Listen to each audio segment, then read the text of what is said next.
And now, in cooperation with police and federal law enforcement departments throughout the United States, Waterman's Pens and Waterman's Ink present Gangbusters.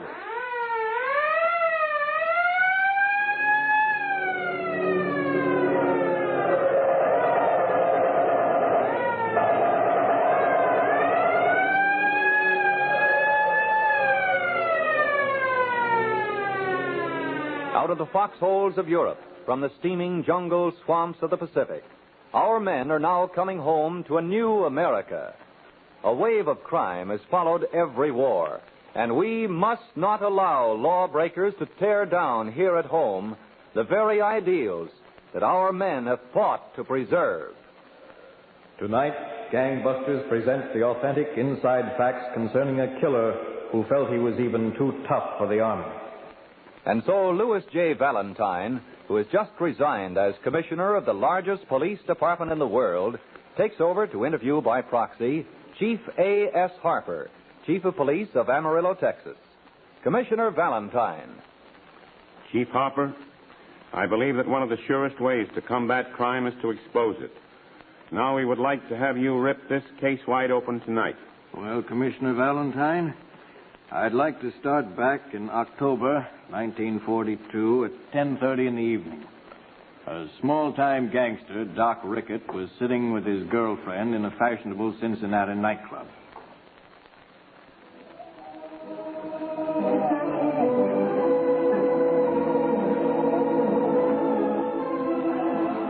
You're a snappy-looking number tonight, Cora. You like this dress, huh? Yeah, it fits you like a glove. You're the... Hey, what are you staring at? Huh? What are you staring at? The big red-headed man over there. Any objections? Bloody, you're my girlfriend. The redhead doesn't think so. He's smiling. Why, that... Hey, don't pay any attention to him, Cora. Why not? That's Red Beaver. Red Beaver? He's dynamite. The FBI and Secret Service have sent out coast-to-coast alarms. Beaver's a deserter from the Army. He's the quickest trigger man I know of. He only pulls the biggest jobs there are. Thanks, Rickett. I thought he was interesting. Now I'm sure. Now you've done it. He's coming over. You cross him and you get a bullet through your head. And you thought you were a big shot. I'll bet there are a million girls who wish they were in my place right now. He's sharp. Hello, pretty ladies. How about a little dance? Lay off, Beaver. She's my girl. So you know who I am, I reckon? Sure. I spotted your red hair. I'm no Sunday school teacher myself. I blow around. How'd you know my name? When I spotted good-looking here, I asked a few questions about who she was with. What's your take, sugar? Cora Weston. You've got what it takes, Cora. Move over. I'll sit down. I told you, Beaver. Cora's my girl. Sure, I had you. You know, Rickett, I think I could use you. Maybe put you up in a big dough. Yeah? Yeah, I could use a smart guy right now in my business. What kind of business, Beaver? The entertainment business. Yeah? Sure, I like to entertain. Let's see, we'll start with a little Halloween party. A Halloween party? Where? In the Avondale branch of the Second National Bank. Oh, I get it. Uh-huh. Halloween. You know, sweep the bank clean with the witch's broom. Suppose you take a walk for a couple of minutes, Rickett. I want a little board of directors meeting here with Cora. Well, Graham. Okay. Okay, I'll get a drink at the bar, and then I'll be back. Smooth, honey. You're plenty smooth. You're kind of sugar-coated yourself, Beaver. Believe in holidays, Cora? I guess so. Why? Today's Columbus Day. Remember, Columbus discovered America and moved in. So? So I'm taking a tip from him. I just discovered you, so I'm going to do like him. Move in.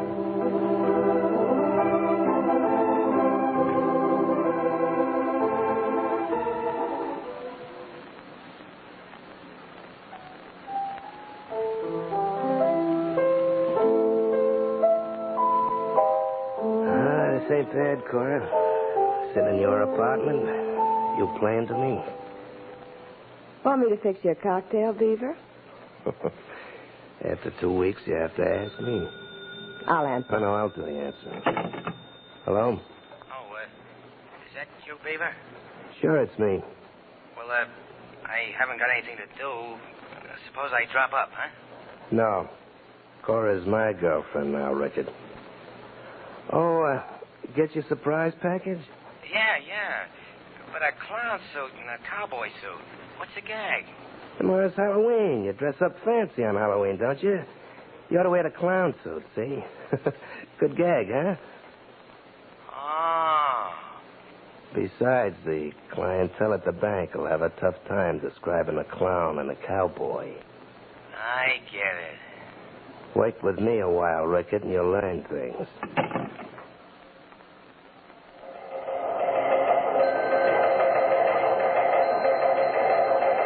Attention, all police.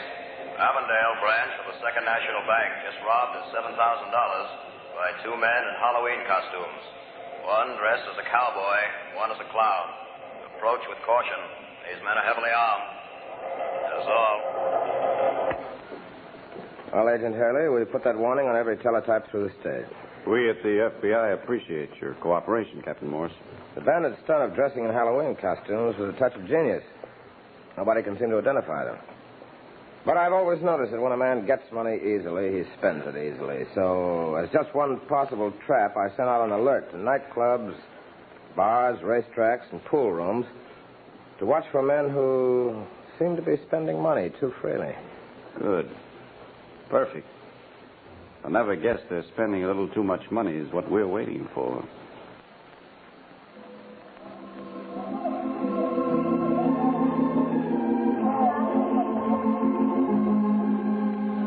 Like this nightclub, Cora?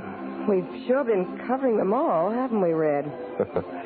That's me, Cora. Everything in a big way. Yeah, but Red, you've been cracking so many banks. Every day, headlines in the papers. Rickard's so scared he doesn't even dare leave our hideout. He's pretty jealous, you know, Red. You taking me away from him. You leave Rickard to me. Baby, I've got the biggest job yet lined up. 100,000. Yeah? When? Christmas. At Christmas time, everybody gets presents. I figure maybe the Charleston Trust will want to give us a present. Why do you always pick a holiday, Red? Holidays are made for guys like me. On holidays, the suckers stuff up with turkey and guzzle booze, right? They get slow and careless. Gee, I never thought of that. Booze makes them slip up. They're not themselves. Waiter. Yes, sir. Waiter, bring another bottle of that champagne over here. Huh? Coming up, sir. You're spending your money awful fast tonight, Red. That's the way I make it, isn't it?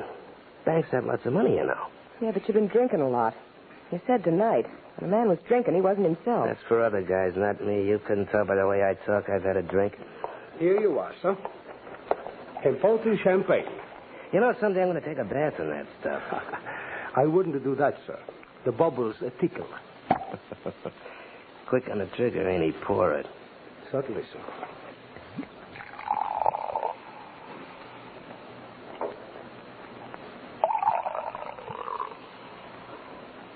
Anything else, sir? Now, here. Buy yourself a house for Christmas. Yeah, take it. Thank you, sir. Yes. Thank you, sir. Thank you. You blown your top, Beaver. Giving that guy a century for a tip? Shut up and drink your champagne. Dames will crab all the time, get on my nerves. You couldn't just slip the way to the 100. Oh, no, not you. You had to make a production of it. I said shut up. First thing you know, you... Now, will you button that loose lip of yours or I'll slap you again? Now you've done it, you fool. That army sergeant saw you slap me. Oh, yeah? I eat army sergeants on toast. Oh, he's going to use that for an excuse to come over and meet you, huh? Going to just win like I did to get you away from Rickard. What's the matter? Something wrong? What's it to you? Can I do anything for you, miss? No. No. Everything's all right. Hey. What was you figuring on doing, chum, if it hadn't been all right? Ah, take it easy, buddy. You've been celebrating a little too much. I suppose because you're in the Army, you figure maybe I'm easy pickings, huh? Now, look, I don't want any trouble as long as the young lady says she's all right. Okay, I'm leaving. Oh, so you were going to pull that Prince Charming stuff, huh? Put that gun away. This time, Sergeant, you ran into a tough customer. Oh, if you're so tough, why don't you join the Army? We need some good fighters. Oh, the Army, huh? I don't see you being so brave. And besides, I don't like the looks of an Army uniform. Red, follow me. We've got to get out of here.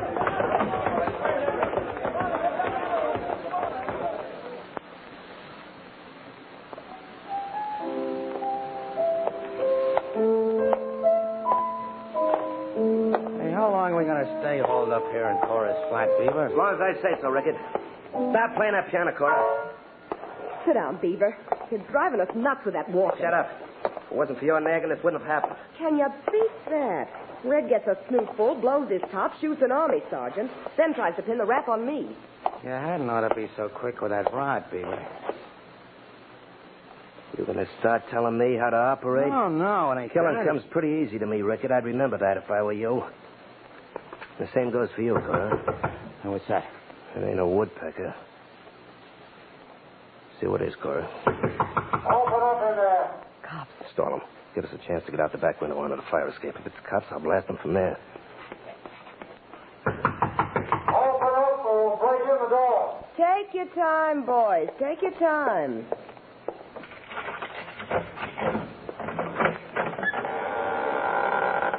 Okay. What you selling? I'm Captain Morse of the Cincinnati Detectives.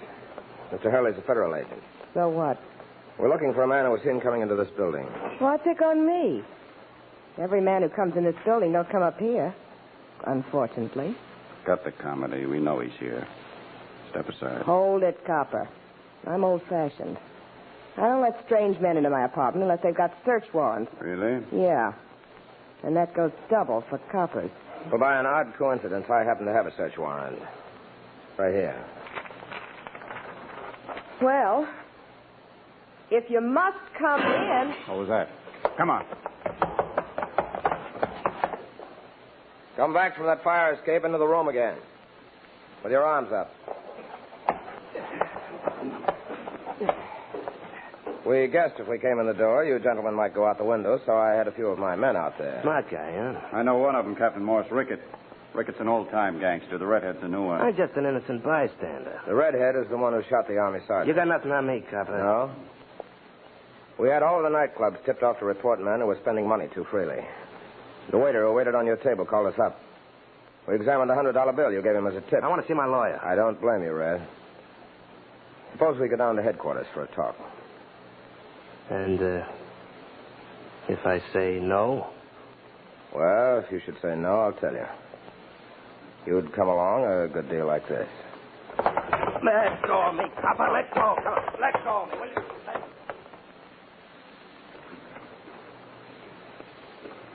So Red Beaver started moving fast, Chief Hopper. Yes, Commissioner. Red Beaver didn't know what had struck him till he was safe behind bars. But the crime history of Red Beaver had not yet reached its peak. Tonight marks the first broadcast in this L.E. Waterman Company presentation of Gangbusters. And we're proud to have been able to select as chief investigator and commentator for these programs a man who has been a police officer for almost half a century and who last midnight resigned after 11 years as police commissioner of the New York City Police Department. Louis J. Valentine, as head of the largest police force in the world, has made contacts with and influenced police procedure on a nationwide scale.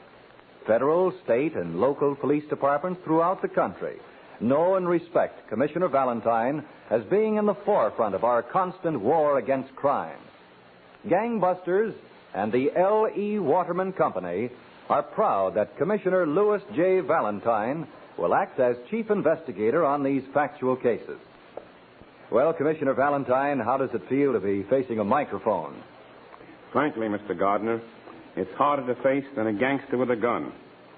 But the L.E. Waterman Company has provided me with an opportunity to do something I've wanted to do for a long time. To me, Gangbusters, which names names and states facts, is the ideal way to prove the folly of crime to those who might otherwise be led astray. And it's going to be my purpose to see that every program is pointed to bring about a better, safer, happy America for all. Thank you, Commissioner. And now, in recognition of your never-ending fight against crime, the L.E. Waterman Company makes the year's first network presentation of its Waterman's Deluxe Pen and Pencil gift set to you, Commissioner. Thank you, Mr. Gardner. It certainly is beautiful. But I already have a Waterman set, one that was presented to me when I became a captain of police in this department 19 years ago. And I'd rather miss one of Mrs. Valentine's home meals than lose that set. Well, Commissioner, I don't blame you. But we do want you to have this newest model Waterman's. Thanks, Mr. Gardner. I accept it gratefully. And I'll use them both. And now, Commissioner Valentine, back to the case of Red Beaver. Chief Hopper, Red Beaver was in the Cincinnati prison. Yes, Commissioner Valentine. And it was 16 minutes before 9 on the evening of February 12th. Red Beaver lay sprawled in his bunk, watching water pouring from his wash basin to the cell floor. Finally, he walked over to the bars separating him from Doc Ricketts' cell.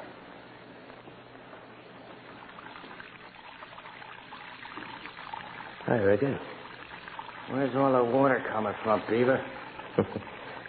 I told you we'd break out of this joint. But if it's all the same to you, I'd rather walk out than swim out. Know what day today is, Rickett? Sure. February 12th, so what? February 12th. Lincoln's birthday. What do you want we should do, eat birthday cake? You never heard what Lincoln did? He got himself shot. Is that what you're aiming for us to get? Yeah, but before he did, he freed the slaves. So? Today's Lincoln's birthday, so we'll do like him. We'll free the slaves. Us included. Just like that, huh? How? Plug up your basin and let the water run on the floor. Why? Yours is running plenty. You're going to start raising fish in there? Do like I say. Okay.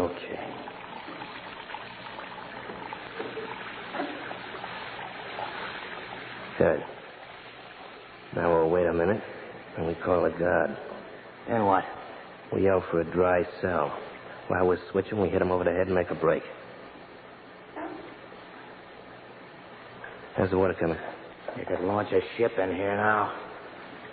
Okay. Rattle a cup. Guard! Help! Hey, we're being flooded! Get us out! Guard!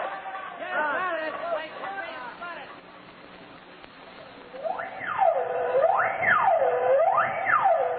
Attention, Cincinnati police. Escaping prisoners Red Beaver and Doc Rickett have just held up the Second National Bank and are escaping. Green, 1940 Chrysler sedan, license number 293-348. That is all. To Kansas City Police. Believe killer Red Beaver and pal Rickett are driving toward Kansas City. These men are heavily armed. Suggest roadblock.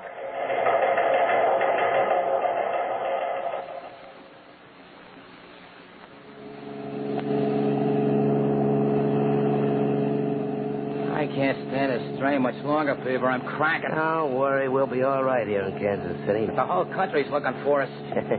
I always do things in a big way, Rickett. But I tell you, Kansas City's safe. I got it all figured out. Roadblock up ahead. Where those rotten coppers? Coppers all over the place. I'll run over them. I'll kill them. Hold on.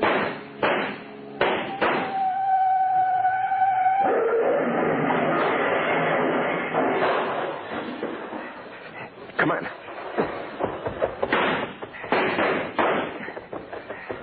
I'm all in. All this has been going on for days. This cop shooting at us.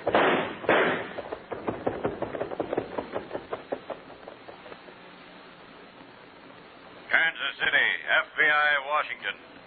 Doc Rickett, companion of Red Beaver, was found hiding in cellar in Kansas City. Rickett is now under arrest. Red Beaver escaped and is believed hiding in one of the southern states.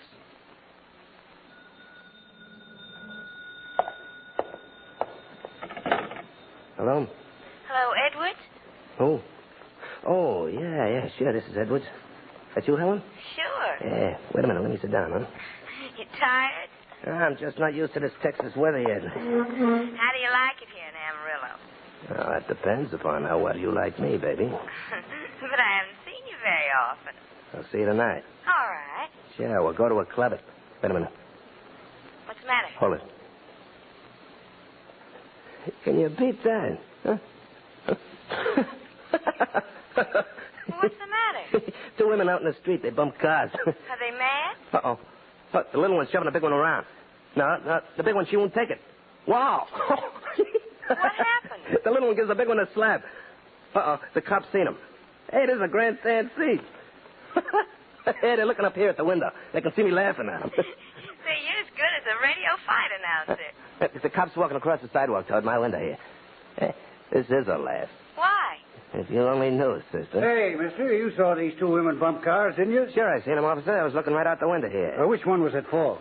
No, you don't. You don't get me between two dames, especially those dames. If one of them was cute, it might be different. Hello? Wait a minute, baby. I'm talking to the cop here. Well, I guess I have to take him up to the station house. Will you come up with me and tell what you saw? Now, wait a minute. I'm not going... Okay. Okay, sure, I'll go with you. I'd be much obliged if you would. Sure, I will. Hello, Sugar. I'll call you back later. All right, Edward. I gotta go see Justice done. Well, copper, lead the way. I'll put on my hat and be right with you. This is the gentleman I was telling you about, Captain Kirkman. He was sitting in the window and saw the two women bump fenders. Oh, I appreciate your coming up to the station, Hal. That's all right. What's your name? Jack Edwards. Oh, I'm Captain Kirkman, and this is Captain King. I'm glad to meet you. Oh, sit down, Mr. Edwards. Thanks.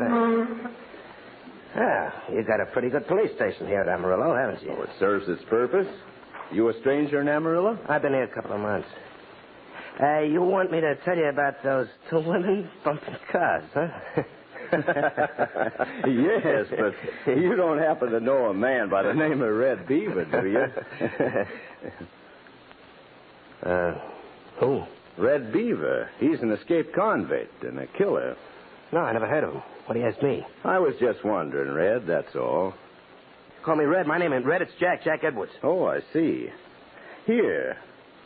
There's a wanted circular for Red Beaver for desertion from the Army and killing an Army sergeant. No, I don't know what you're talking about. The detectives standing back of you all have their guns out, Red. No, I didn't kill nobody. It wasn't me. I didn't kill him. What a sucker I am. Yes, you are. All police officers have been on the lookout for you. Think of me ending up here. For them two dames to bump their cars, I could bump them off. Didn't figure it might be a little plant to get you up here without any shooting. And I thought I was smart. Me, Red Beaver, being took in by this one-horse joint. I didn't kill that guy, though. We'll leave that to the United States Army, Beaver. They're asking for you. No, look, I'll do anything. I'll tell you anything you want to know, but don't let the Army get a hold of me. Don't let the Army get a hold of me, please.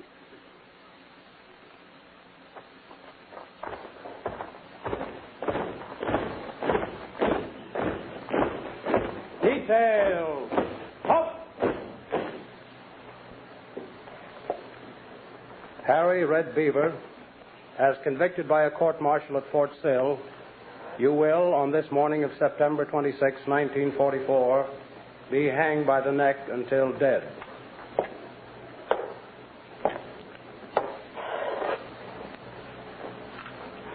Harry Beaver, have you anything to say?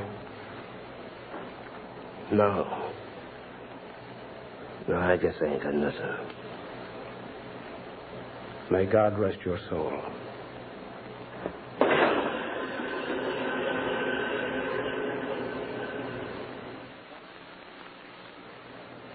And Commissioner Valentine, at 6:37 a.m., 20 minutes later, Harry Red Beaver was dead, executed by the United States Army. Chief Hopper, this has been a terrific case tonight. One I doubt that we will ever forget. I wish that every person in this country might have heard it. Yes, Commissioner Valentine. To Red Beaver, the men in the uniform of their country were suckers. He knew better. He knew how to get easy money. But it didn't turn out that way. And it never does. And now, before we present our urgent last-minute bulletins on persons wanted by the authorities at this very moment, The case of Red Beaver is over, but the case of the missing words remains a mystery to millions of Americans. Their only clue is the peculiar behavior of a fountain pen, a pen that sometimes writes on and on without ever seeming to run dry. And then again, it seems out of ink almost before it starts. The reason is that, in the first instance, the pen was filled with Waterman's wonderful blue-black ink, and thus gave thousands of extra words. The second time, however, a different ink had been used, and fewer words resulted. This tremendous difference, ladies and gentlemen, is because Waterman's blue-black is all ink, true ink. No solvents, no added chemicals, no dilution. That's why, by actual test, Waterman's blue-black ink gives you up to 6,500 more words per filling. Think of it. Up to 6,500 more words per filling than other inks tested. Now you can cut those messy pen-filling chores perhaps in half. Now you can write steadily for hour after hour after hour without pausing to refill your pen. And all you have to do is to make every filling a Waterman's filling. Yes, you can solve your own case of the missing words forever with Waterman's blue-black ink. And remember, Waterman's ink is also available in 7 other pleasing and distinctive colors. All come in the convenient tip-fill bottle, each only 10 cents. Now, Gangbusters' nationwide clues. Chief R.F. Worsner, Dayton, Ohio Police Department, announces a reward of $8,500 is being offered for return of 2.5-year-old baby Ronald Thompson and conviction of his kidnapper. Here is description given Gangbusters by Dayton police of alleged kidnapper.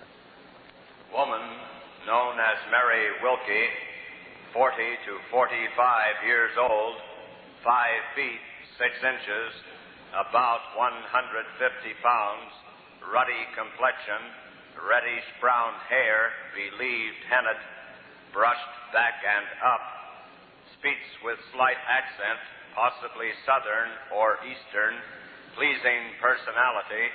Renew vigilance for this woman.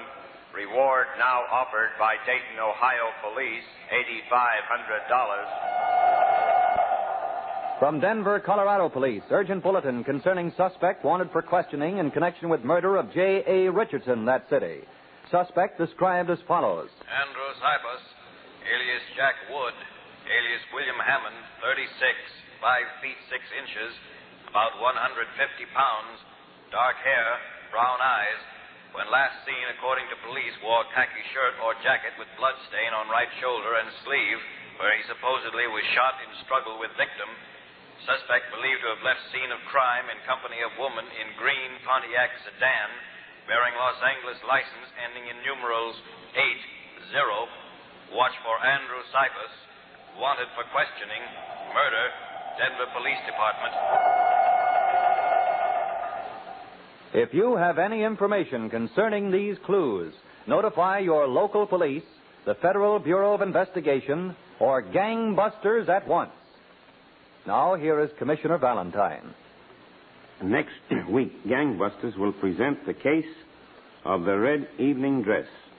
It's about a girl and her love for a killer. Remember, next week, same time, same station, one of the most unusual cases Gangbusters has ever presented. In the meantime, when you are buying a fountain pen or when you're buying ink, just look for the name Waterman's.